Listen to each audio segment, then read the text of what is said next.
الحمد لله رب العالمين ونشهد أن لا إله إلا الله وحده لا شريك له ونشهد أن محمدا عبده ورسوله قال الله تبارك وتعالى في القرآن المجيد والفرقان الحميد يا أيها الذين آمنوا كلوا من طيبات ما رزقناكم صدق الله مولانا العظيم ان الله وملائكته يصلون على النبي يا ايها الذين امنوا صلوا عليه وسلموا تسليما بلغ العلا بكماله كشف الدجى بجماله بلغ العلا بكماله كشف الدجى بجماله حسن جميع خصاله. اللہ تعالیٰ نے انسان کو تخلیق فرمانے کے بعد اس کو اختیار دیا ہے، چاہے تو وہ نیکی کا رستہ اختیار کر لے، چاہے تو برائی کا رستہ اختیار کر لے. ایک جملے کو بنیاد بنا کر آج کے اس نشست میں گفتگو کا آغاز کرتے ہیں. ایک چیز اللہ تعالیٰ نے آپ کے نصیب میں لکھ دی ہے کہ یہ چیز آپ کو ہی ملے گی. نصیب میں اللہ تعالیٰ نے لکھ دی ہے کہ وہ چیز آپ کے سوا کسی کو نہیں ملے گی. وہ چیز آپ کا حق ہے، آپ کا نصیب ہے، آپ کا مقدر ہے، وہ چیز آپ کو ہی ملے گی. لکھنے والی ذات اللہ تعالیٰ کی ہے. لکھا اللہ نے کہ یہ چیز فلاں بندے کو ملے گی، لیکن اس نے بندے کو اختیار دیا ہے کہ اس نے وہ چیز حلال طریقے سے لینی ہے کہ حرام طریقے سے لینی ہے. نصیب اسی کا ہی ہے، ملے گی اسی کو، کھائے گا وہی، پہنے گا وہی، بچوں کے لیے بنائے گا وہی. اس کا نصیب کوئی نہیں چھین سکتا. جو میرے مالک نے بندے کے لیے فیصلہ کر دیا ہے وہ چیز اسی کو مل کے رہے گی. لیکن چیز حاصل کیسے کرنی ہے، اللہ نے یہ اختیار اپنے بندے کو دیا ہے کہ وہ چیز اس نے حلال طریقے سے کمانی ہے یا حرام طریقے سے کمانی ہے. کیونکہ ہم جو بھی چیز کھاتے ہیں، پیتے ہیں، پہنتے ہیں یا استعمال کرتے ہیں، وہ ہم صرف اور صرف اپنے نصیب کی کرتے ہیں. اس پر ہم سب کا عقیدہ ہے کہ ہم اپنے نصیب سے بڑھ کر ایک لقمہ بھی نہیں کھا سکتے. جیسے اس کی ایک مثال ہے، آپ دیکھتے ہوں گے کہ جب بندہ کھانا کھا رہا ہوتا ہے تو اچانک کوئی ہمارا عزیز گزرتا ہے اور وہ ہماری روٹی میں سے ایک نوالا توڑتا ہے، سالن لگاتا ہے اور چلا جاتا ہے. آپ دیکھیں اللہ تعالیٰ کی تقسیم دیکھیں، ساری روٹی آپ کے نصیب میں تھی، وہ ایک لقمہ آپ کا نہیں تھا، وہ آپ کا نصیب نہیں تھا. سب سے پہلے ایک مسلمان ہونے کے ناطے آپ اس چیز پر اپنے عقیدے کو استقامت دیں کہ ہم نصیب سے زیادہ اور وقت سے پہلے لے نہیں سکتے. ہمارا جتنا نصیب ہے ہمیں اتنا ملے گا، اور دوسری بات جب وہ نصیب وقت آئے گا تبھی ملے گا. نہ تو ہم نصیب سے زیادہ لے سکتے ہیں اور نہ وقت جو مقرر ہے اس سے پہلے لے سکتے ہیں. اب اللہ رب العزت نے جتنے انسان اور جتنے جانور، چرند پرند، جتنوں کو پیدا کیا ان کا نصیب مقرر ہے. لیکن اللہ تعالیٰ نے انسان کو اختیار دیا ہے کہ اب وہ اپنا نصیب حلال طریقے سے لے لے یا حرام طریقے سے لے لے. اس کا فیصلہ انسان نے کرنا ہے. اب بندہ بلا کیا کہتا، دیکھو جی میرا نصیب سے میں تو نصیب دکھا دی ہے، تو یقیناً تیرا ہی نصیب تھا، لیکن تو نے اپنے نصیب کو حرام طریقے سے حاصل کیا. اگر تو صبر کر لیتا، کسی کا حق نہ مارتا، تو نصیب پھر بھی تیرا ہی تھا. جو چیز تجھ تک پہنچ گئی ہے وہ تیری ہی تھی. لیکن تو نے اپنے نصیب کو حرام طریقے سے اپنے تک پہنچایا ہے۔ اللہ رب العزت نے ارشاد فرمایا یا ایھا الذین آمنو، اے ایمان والو، کلو من طیبات، پاکیزہ چیزیں کھاؤ، ما رزقناکم، جو ہم نے تمہیں رزق دیا ہے۔ نبی پاک صلی اللہ علیہ وسلم نے ارشاد فرمایا اللہ تعالیٰ کی ذات پاک ہے اور وہ صرف پاک چیزوں کو پسند کرتی ہے۔ اللہ خود بھی پاک ہے اور پاک چیزوں کو ہی پسند فرماتا ہے، اور جو چیز پاک نہیں ہوتی اللہ اس کو قبول بھی نہیں فرماتا۔ اگلا جو جملہ ہے اس پر گفتگو کرنی ہے۔ نبی پاک صلی اللہ علیہ وسلم نے اسی حدیث کے اگلے حصے میں ارشاد فرمایا اللہ تعالیٰ نے مسلمانوں کو صرف ان چیزوں کا حکم دیا ہے جس کا حکم وہ اپنے رسولوں کو دیتا ہے۔ انسان کے لیے صرف وہ چیزیں پاک ہیں جو اس نے اپنے رسولوں کے لیے پاک کی ہیں۔ اب انسان اپنا نصیب لینے کے لیے بعض اوقات جھوٹ کا سہارا لیتا ہے، اپنا ہی نصیب، اس کا نصیب ہے، اس کا مقدر ہے، اس کو لینے کے لیے رشوت کا سہارا لیتا ہے، اپنا ہی نصیب ہے، اسی نے کھانا ہے، اسی نے استعمال کرنا ہے، اس کے لیے سود کا سہارا لے رہا ہے، اپنے نصیب کے رزق کو کھانے کے لیے انشورنس کا سہارا لے رہا ہے، اپنے ہی مقدر کے نصیب کو کھانے کے لیے بہن بھائیوں کی وراثت کا حق مار کے پھر اس کو کھا رہا ہے۔ اپنا نصیب ہے، کھانا بھی اسی نے ہے، جانور کا حرام گوشت کھا رہا ہے۔ تو انسان اپنے نصیب کو حاصل کرنے کے لیے بھی بعض اوقات حرام کا سہارا لے لیتا ہے۔ نبی پاک صلی اللہ علیہ وسلم کی ایک حدیث پاک ہے جس پر کلام کرنا ہے، بڑی توجہ سے آپ نے بات سننی ہے۔ نبی پاک صلی اللہ علیہ وسلم نے دعا قبول نہ ہونے کی ایک وجہ بتائی ہے، اور جتنی وجوہات ہیں ان میں سب سے بڑی وجہ اسی کو قرار دیا ہے۔ نبی پاک صلی اللہ علیہ وسلم نے ایک مسافر کی مثال دی کہ ایک شخص ہے، وہ بڑا اللہ کی بارگاہ میں طویل سفر کرتا ہے، اللہ کو راضی کرنے کے لیے جگہ جگہ جاتا ہے، اس کے بال بھی بکھرے ہوئے ہیں، چہرے پہ غبار پڑا ہوا ہے، داڑھی میں غبار پڑا ہوا ہے، چہرے پہ مٹی پڑی ہوئی ہے، لباس اس کا پھٹا پرانا ہے، طویل طویل سفر کرتا ہے، اور بدن پہ جو لباس ہے، لباس بھی سفر کی وجہ سے پھٹ چکا ہے۔ اتنا اس نے رب کو تلاش کرنے کے لیے سفر کیا کہ لباس بھی پھٹ گیا، چہرے کے بال بھی بکھرے ہوئے ہیں، چہرے پہ غبار بھی پڑا ہوا ہے، اور وہ آسمان کی طرف منہ اٹھا کے بار بار یہ کہتا ہے یا ربی، یا ربی، اے میرے رب۔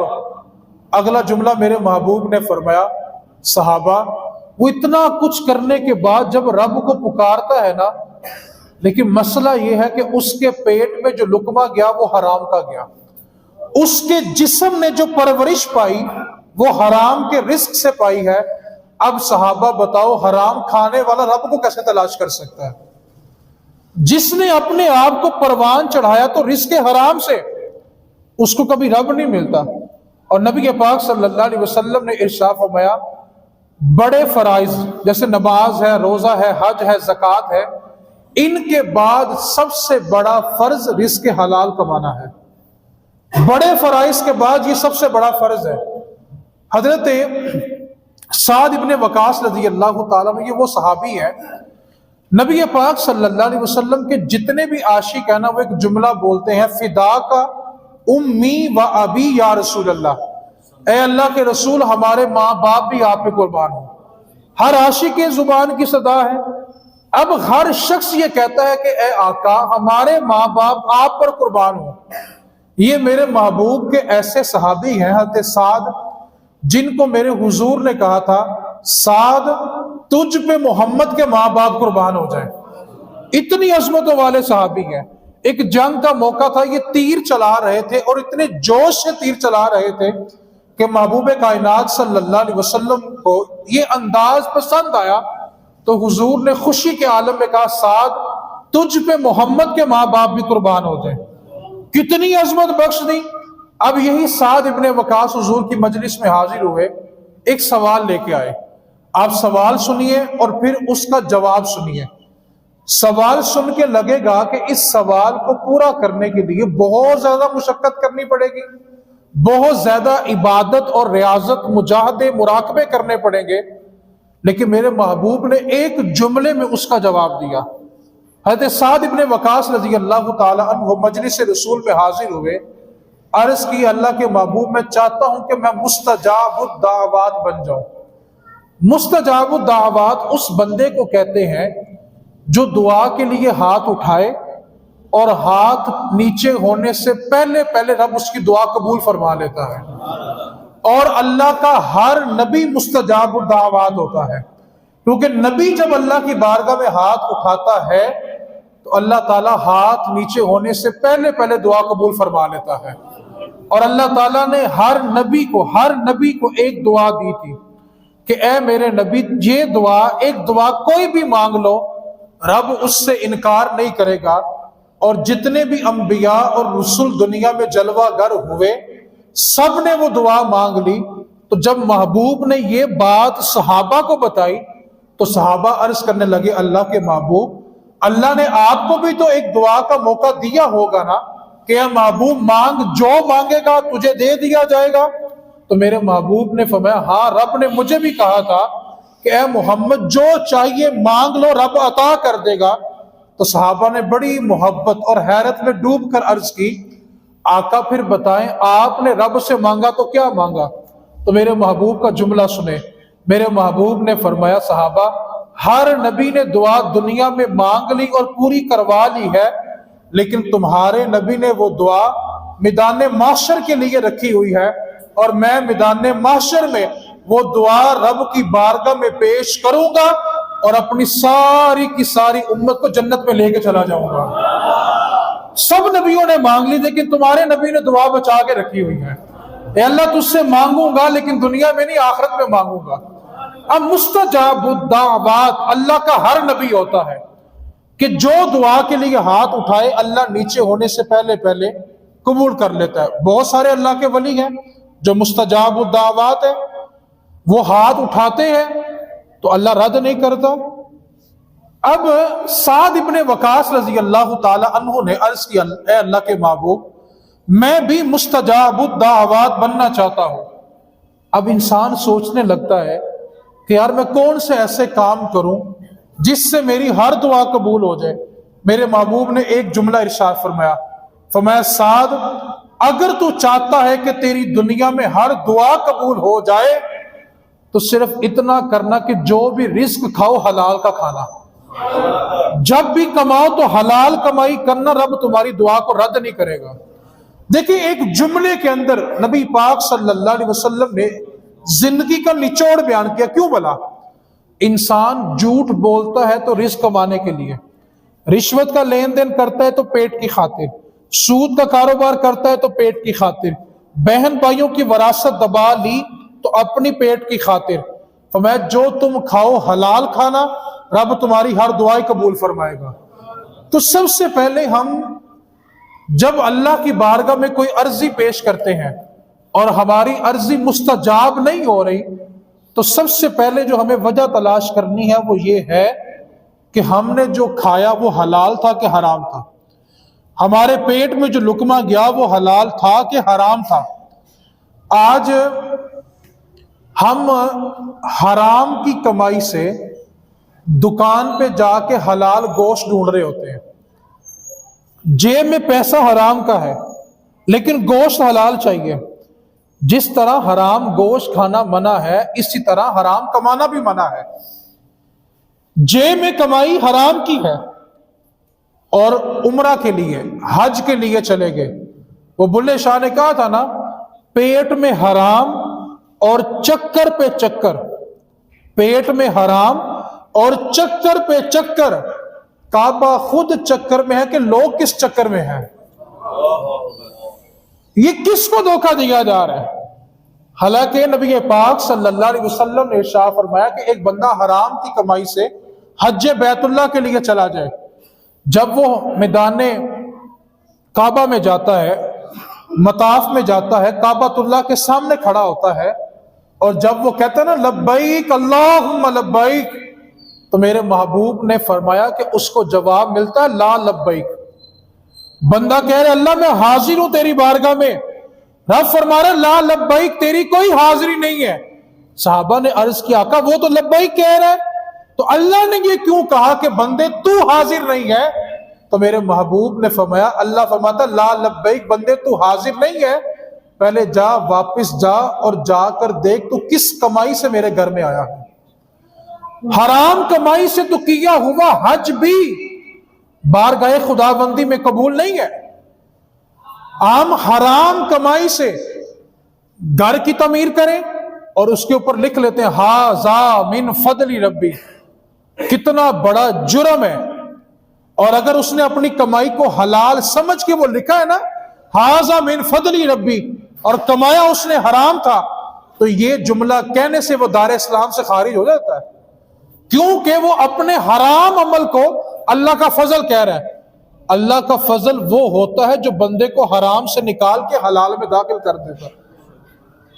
کمائی حرام کی، اپنی ڈیوٹی جہاں پہ نوکری کرتے ہیں، کاروبار کرتے ہیں، وہاں سے حرام آمدن بنائی اور گھر بنانے کے بعد لکھ دیا ھذا من فضل ربی، یہ تیرے رب کا فضل نہیں ہے، یہ گھر تیرے لیے جہنم کا گڑھا بنا ہوا ہے۔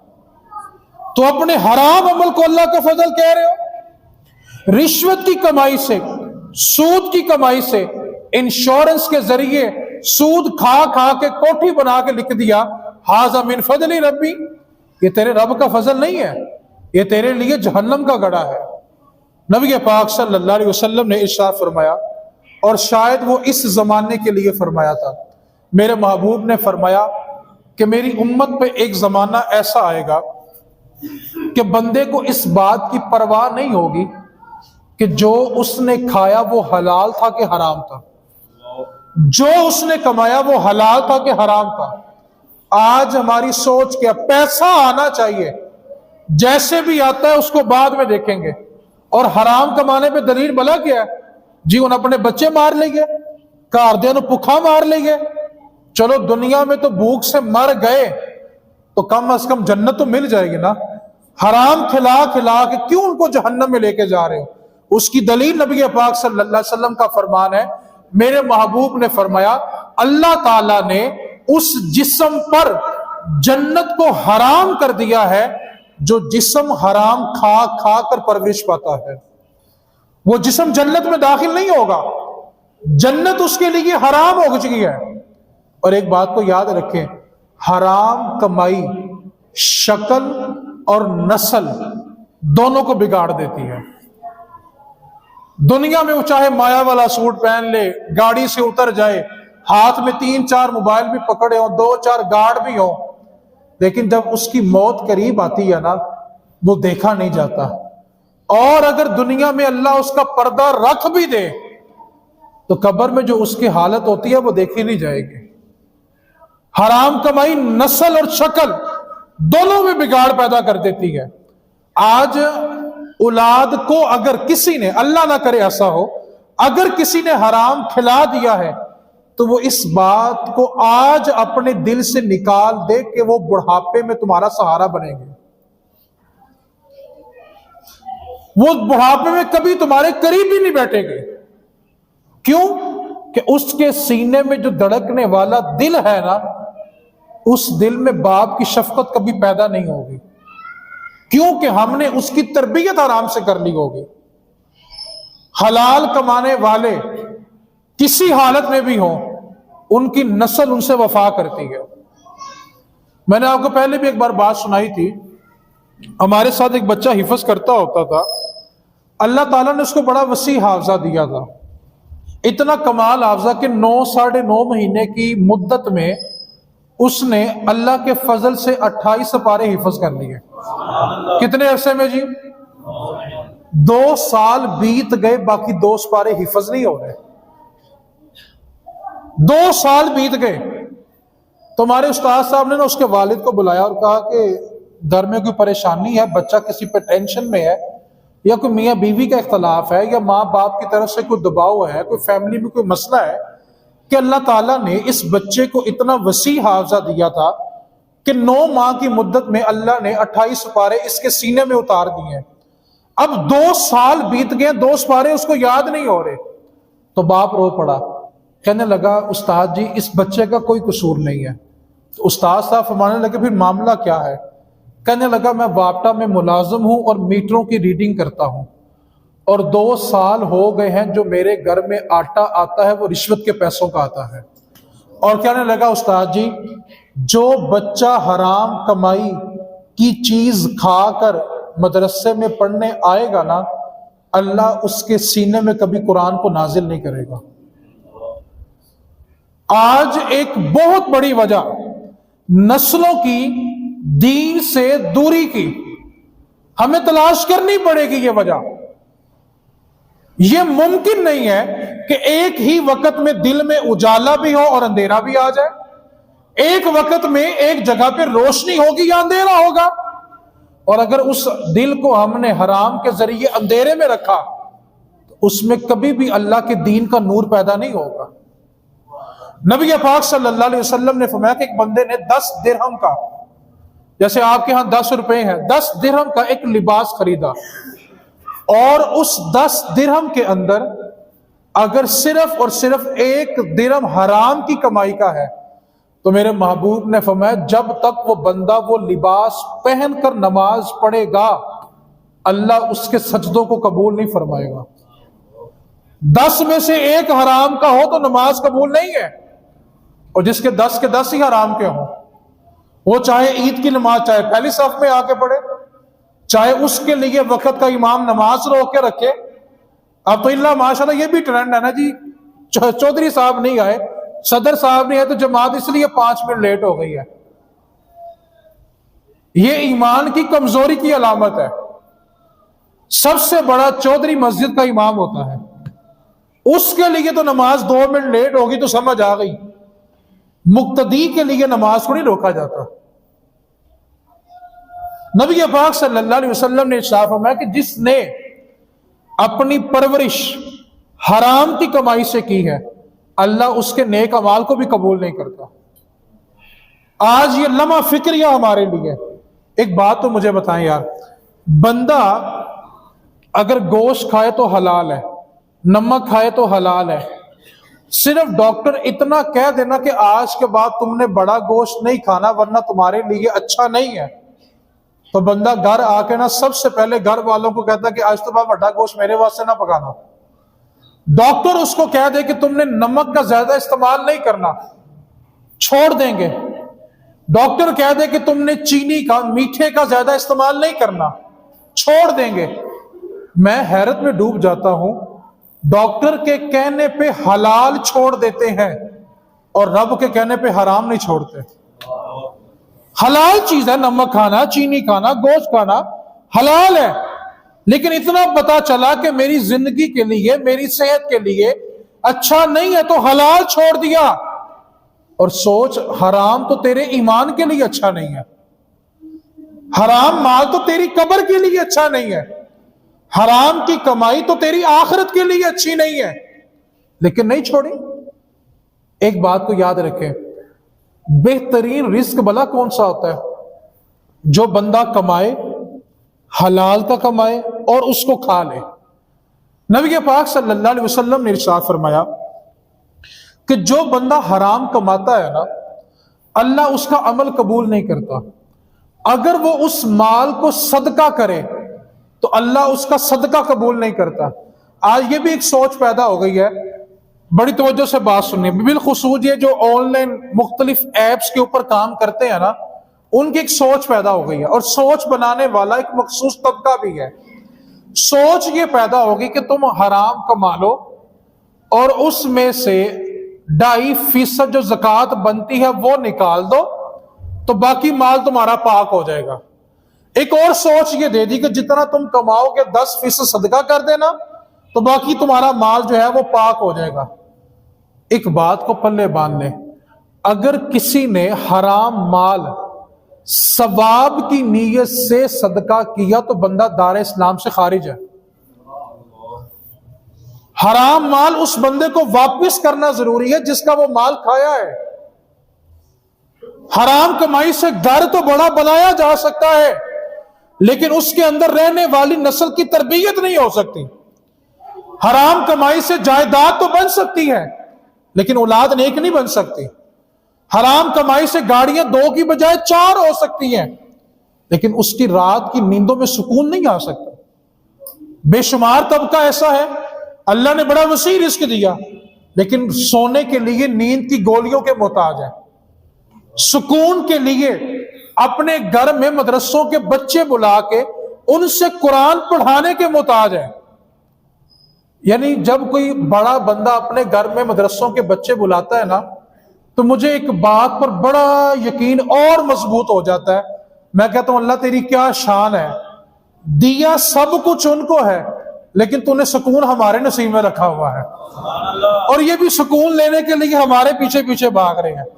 تو یہ مہربانی کریں، اپنی کمائی کو حلال کریں، اپنی کمائی کو حلال کریں. حلال کمائی کی سب سے بڑی برکت بلا کیا ہوگی؟ اللہ آپ کو بڑی بڑی بیماریوں سے محفوظ رکھے گا.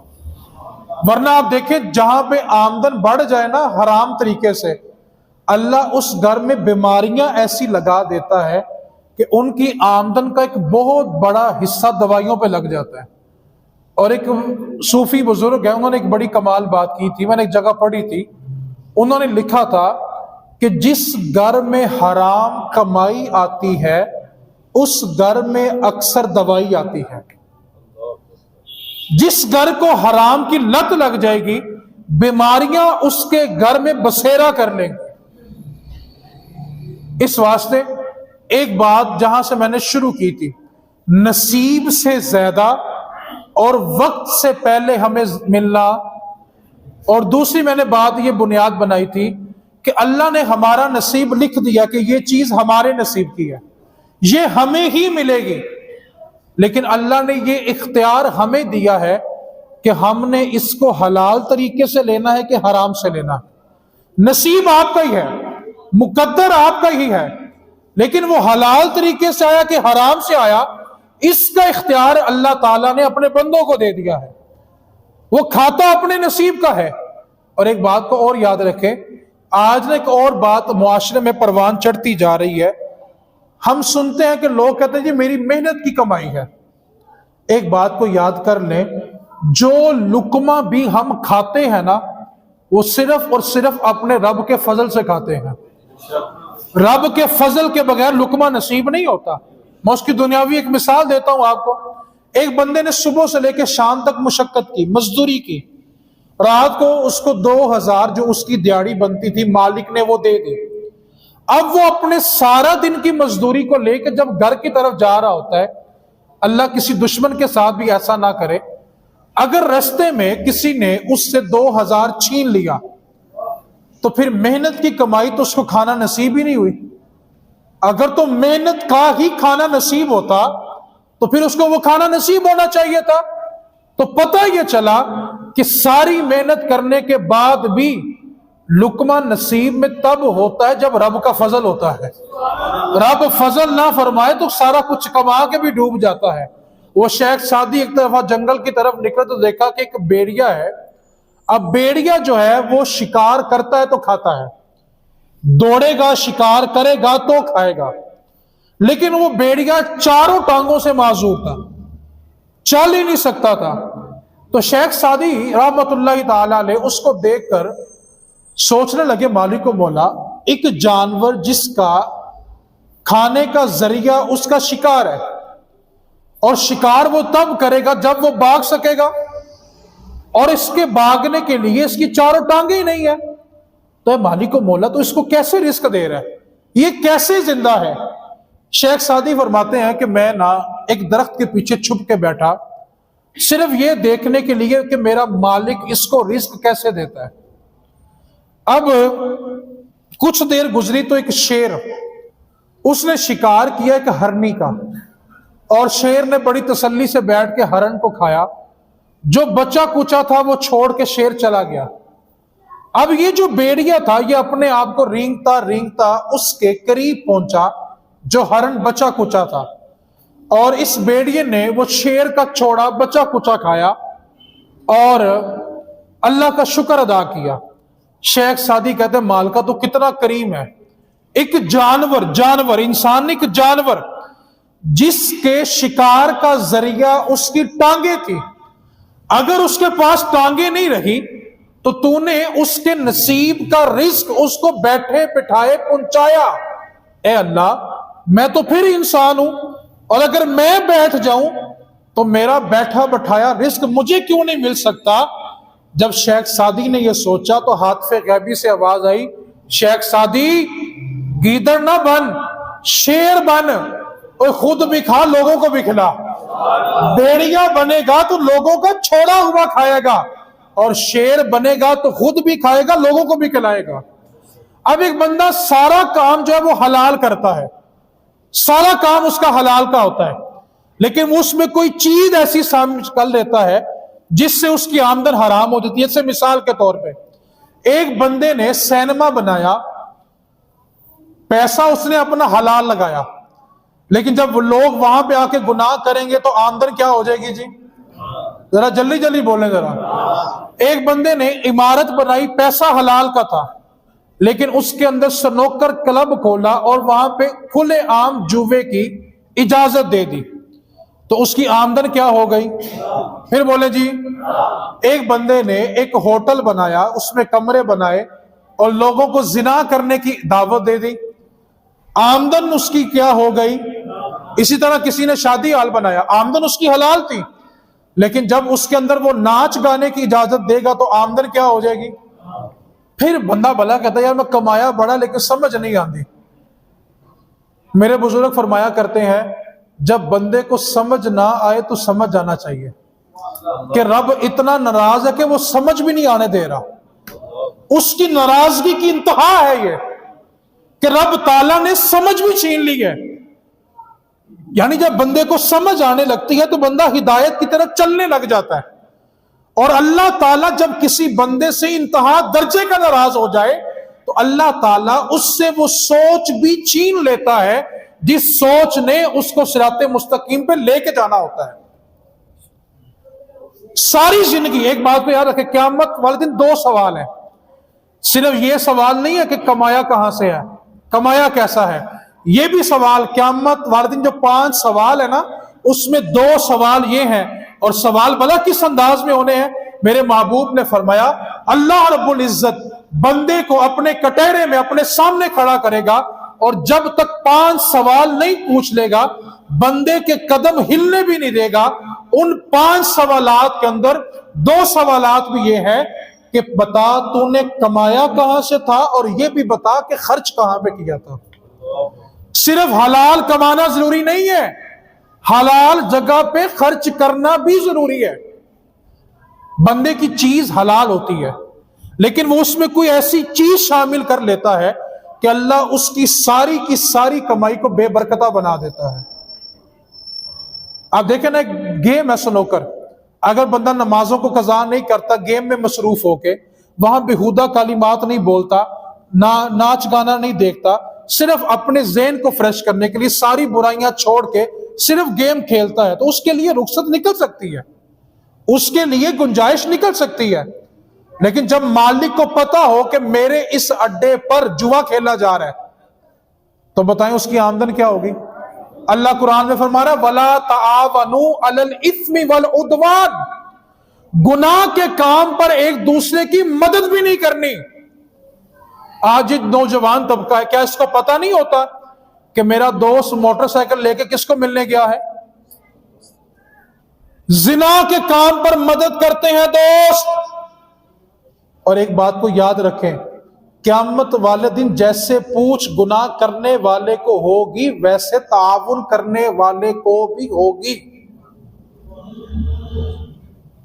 اگر کوئی بندہ اپنی جگہ کسی کو بھی حرام کرنے کے لیے دے رہا ہے تو وہ گناہ پہ مددگار ہے. اب جواب بلا کیا جی علامہ صاحب تہاڈیاں گلاں تے ٹھیک نے پر کی کریے، مجبوری ہے. جہنم میں جانا کون سی مجبوری ہے؟ بندہ حلال کے لیے کھڑا ہو جائے، حرام کمانے والا کروڑ کما لے اور حلال والا 10 لاکھ کما لے، اس کے 10 میں برکت ہوگی، اس کے کروڑ میں برکت نہیں ہوگی. کمانے کے لیے سارا خاندان ہوتا ہے اور اجاڑنے کے لیے میرے جیسا ایک نکمہ ہی کافی ہوتا ہے. اجاڑنے کے لیے ایک نکمہ کافی ہے.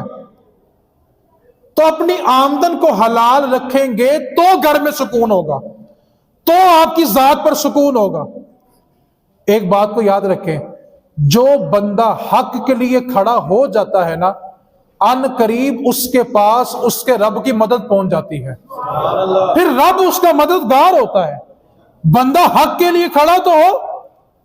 یہ دوغلی پولیسی ہے، دوغلی پولیسی، کہ بندہ کمائی حرام جائے اور باتیں حق کی کری جائے۔ آج کل ایک نیا ٹرینڈ بھی نکلا ہے، اولا کہتے ہیں یار سانو پتا تو ہے کہ کام ٹھیک نہیں، پر کی کریے، مجبوری بن گئی ہے۔ کیسی مجبوری یار؟ آپ گناہ کے لیے اپنا اڈا استعمال کرو، یہ کیسی مجبوری ہے؟ آپ نیت کر لیں کہ میں نے حلال کمانا ہے، تب ہی میری نسل میری فرما بردار ہوگی، تب ہی میری بیوی میری فرما بردار ہوگی، تب ہی میری ذات میں میرے گھر میں سکون ہوگا۔ اور اگر آپ کہیں کہ نہیں میری مجبوری ہے، تو پھر ایک بات کو پلے باندھ لو، زندگی میں رب سے شکوہ نہیں کرنا کہ مالکا میں ساری زندگی انا واسطے کمایا ہے تے بڈھے وارے میرے نیڑے بھی نہیں لگے۔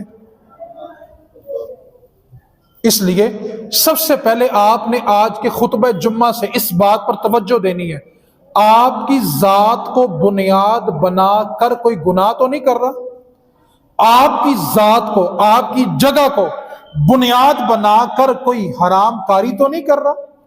جیسے بڑے بڑے لوگوں نے پلازے بنائے ہیں، ہوٹل بنائے، کرائے پہ دیتے ہیں، مالک کو پتا ہوتا کہ کیا گناہ ہو رہا ہے۔ ابھی کل کی بات ہے، میرا چھوٹا بھائی ہے، ٹھیک ہے، تو وہ پراپرٹی کا کام شام کرتے ہیں تھوڑا بہت، تو بھائی مجھے بتانے لگا کہ آپ یقین کریں کہ میری جیب میں صرف 10 روپے تھے اور مجھے 10,000 کی ارجنٹ ضرورت پڑ گئی، اور کسٹمر کا فون آیا کہ مجھے گناہ کے لیے جگہ دے دے، میں آپ کو 15,000 دیتا ہوں۔ ضرورت کتنی ہے جی؟ پیسے کتنے مل رہے تھے؟ 15,000۔ تو میرے بھائی نے یہ کہا کہ فون بند کر دیا کہ میں نے اپنی بیٹیوں کو حرام نہیں کھلانا۔ کیا کہا جی؟ اپنی بیٹیوں کو حرام۔ کہتا علامہ صاحب یقین کریں آدھے گھنٹے بعد رب نے 10,000 حلال کا بیچ دیا تھا، آدھے گھنٹے کے بعد خود ہی حلال آ گیا۔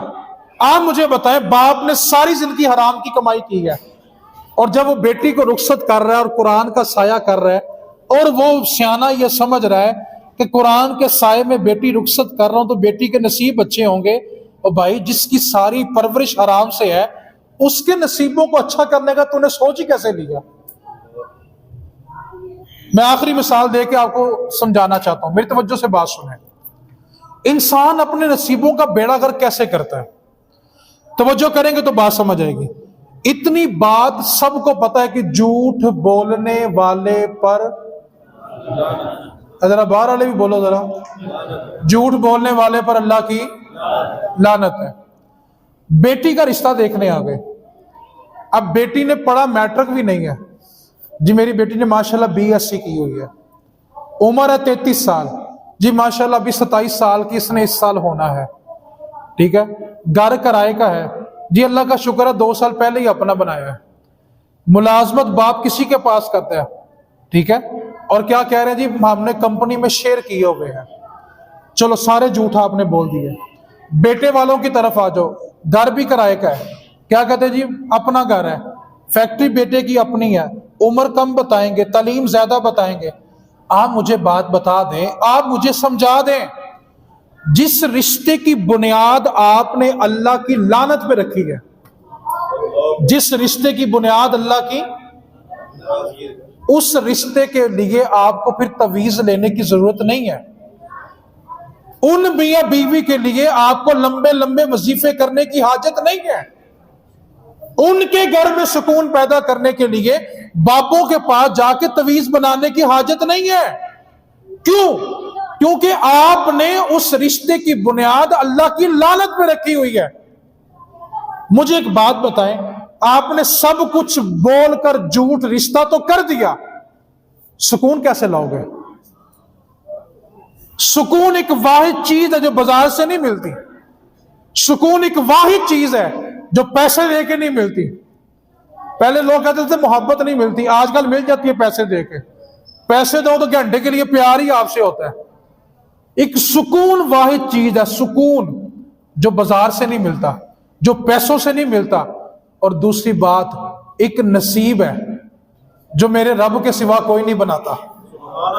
اور جب اسی رب کی لعنت لے کے بچوں کے نصیبوں کا بیڑا غرق کر دیا، حرام کھلا کھلا کے بیٹیوں کے نصیبوں کا بیڑا غرق کر دیا، تو تویز کس لیے لے رہے ہو؟ کس لیے وظیفے پڑھ رہے ہو؟ اس واسطے اگر چاہتے ہو کہ گھر میں سکون ہو، آپ کی ذات پر سکون ہو، حلال کماؤ، حلال کھاؤ، جھوٹ کو چھوڑ دو، پھر دیکھو برکت ہوتی ہے کہ نہیں ہوتی۔